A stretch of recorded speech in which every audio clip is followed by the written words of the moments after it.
What are 6 main mistakes you need to avoid on your resume as a Scrum Master?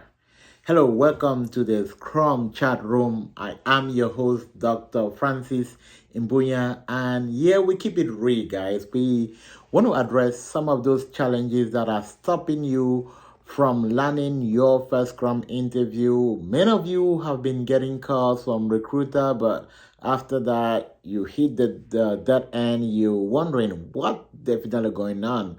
I've been looking at some of your resumes, and one of the stuff I'll be discussing today is actually like what I'm noticing on the resumes that I'm reviewing. So this is definitely going to help you kind of get that gateway in, help you to be able to get most of those recruiters reaching out to you. But I will also emphasize that you really need to do a bit more than the resume. You need to be able to go a bit more further. But if you keep following the next video, I'm going to try to handle most of the mistakes in my subsequent video. But today, let's focus on 6 mistakes, not 5, 6 mistakes you need to avoid in your resume. And before we move ahead, don't forget to hit the subscribe button and the like button. And if this is definitely helping you, don't keep it to yourself, share. It's definitely a new channel. I know many people are not yet aware of that, but we're keeping the content very educative, very useful, no beating around the bush, straight to the point. So number 1, wrong terminology. This is the first mistake you want to avoid. I've gone through a lot of resumes, and one of the things I've been able to pick out is wrong terminology. Number 1, if you're a Scrum Master, you need to understand the role of a Scrum Master. Many people have been putting and manage my team, and manage this, and manage this. I coach the leadership in the company and all of that. All right, why the Scrum guide actually lists out that you can coach the company leadership and all of that? It in a real sense, it's not really in practice. That's not just as easy as what the Scrum guy says, right? Now, you being able to coach the leadership of the company, it means that you need to understand the vision of the whole company. And most often, the Scrum Master role is more on the product development rather than the entire vision. So most often, especially as a beginner, when you put such terminology in your resume and you start getting questions that are really high level questions for top leadership personnel, the kind of turn you up, and you're able to go through your resume. And the second, what I kind of want to enable check on your resume. If you see I manage, you want to be able to eliminate all of those words. The Scrum Master doesn't manage. The Scrum Master facilitates, teaches, and coach, right? And then you also want to avoid using the word I lead. It's not really a bad word, but then remember, as a Scrum Master, you are a servant leader, so you serve. You serve and you don't lead. So you want to be able to avoid wrong terminology in your resume. Check out that and see if you have that. Start getting rid of that. Now, the second wrong terminologies, or the second thing you should avoid in your resume, I'm going to talk about over communicating your experience. Now, I know many of you are thinking, okay, if I put that I have 7 years of work experience in Scrum, it's going to kind of let recruiter call me, and that's good. But this is what is happening. When you put 7 years of working experience, now the companies that need people with entry-level skill with 2, 3, 4 years will definitely not call you, because they're thinking that your experience is too high for them and they will not be able to pay you. Now, the company that will pick out your resumes are companies that are looking for senior Scrum Master. So you keep on finding yourself in an environment where you cannot play the game. So my advice is that keep it to 3 to 4 years.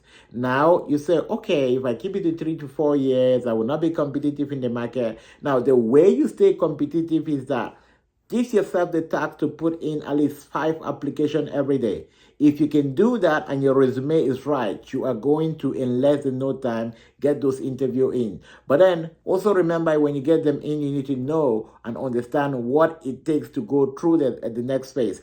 We have a mastermind group that actually help train people. We actually do a lot of practicals on how you can be able to handle that. If you want to be part of it, check in the description box. I'm gonna leave my number. You can text me. Please don't call.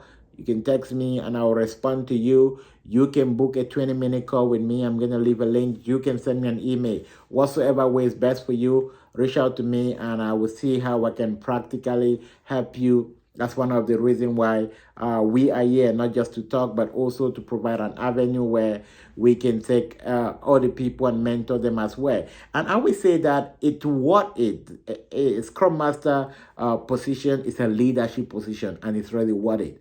Now, let's go to number 3. Number 3, it's a crowded summary. When I look at some resumes, now the summary, it's like it's a bunch of sentences clumped together.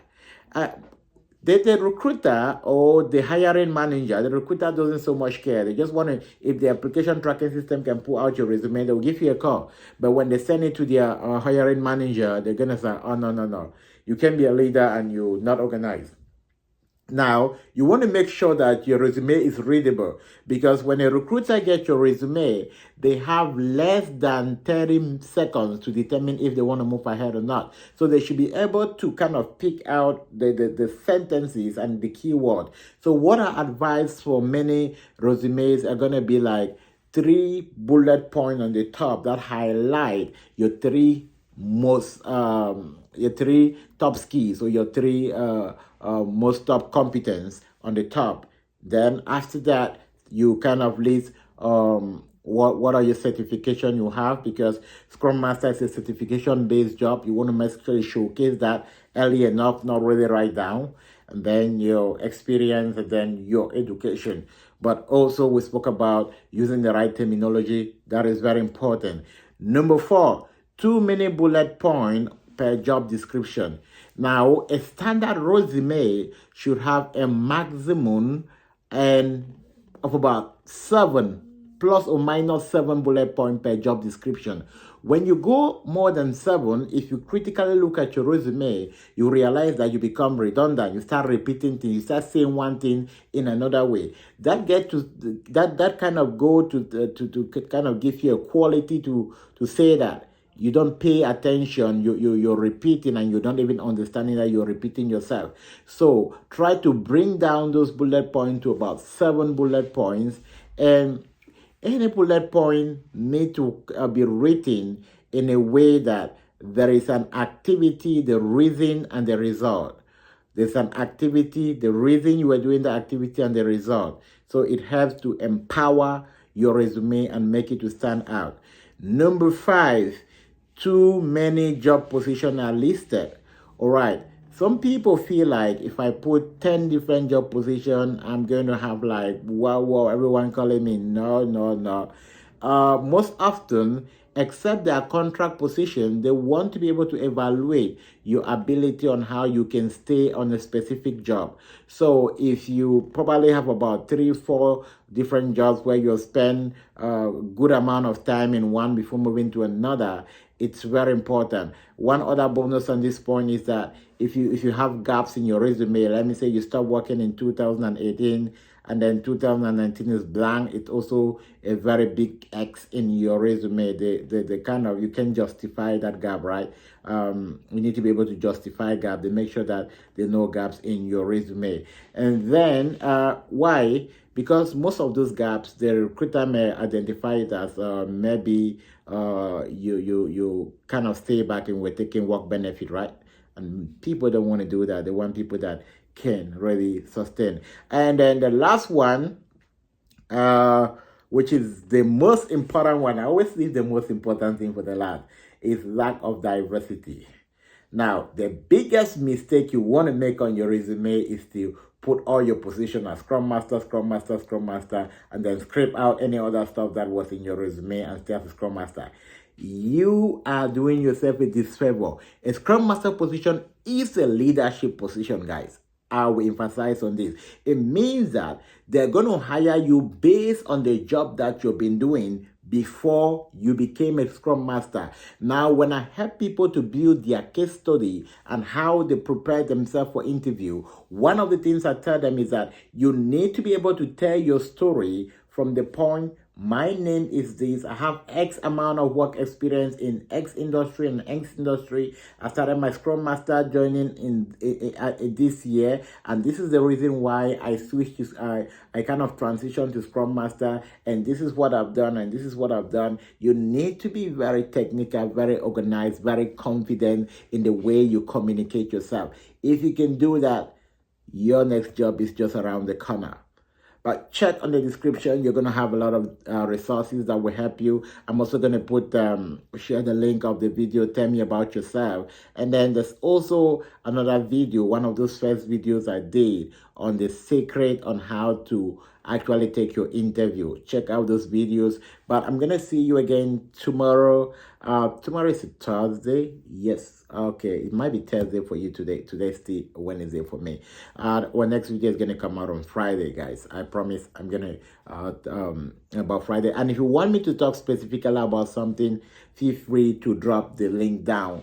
And couple of books I want to recommend for those who are within the Scrum. What's that book? Couple of books I want to recommend for any person that's finding it difficult to gain and build confidence. You want to check out this book. It's written by me. Get off your comfort zone. It's a very powerful book that will help you really build that confidence. Why? Because it talks a lot about success. And aside being a safe program consultant, I'm also an author. I'm also a business coach. I'm also a leadership coach. So just going through the high level of this book. And guess what, guys? The foreword of this book is written by my wife. So it's something you also want to read to say, hey, what was she talking about when she was writing this? But then I just kind of give you a highlight of what you're going to get on this book. Purpose driven. One that you need that for your job. Purpose driven. Chapter 2 talk about confidence for success. Chapter 3 talk about tools for success. Chapter 4 talk about getting clarity. Chapter 5 talk about sustaining success. Chapter 6 talk about practicing success. Chapter 7 talk about beyond success. So Get Off Your Comfort Zone by Dr. Francis Mbunya. You're going to find this book on Amazon. If you get this book, it's definitely going to help you not only in Scrum, but in real life on how to be able to really run through the different lane. All right. I'll see you tomorrow in our next video. Peace. Don't forget to like, subscribe, and share.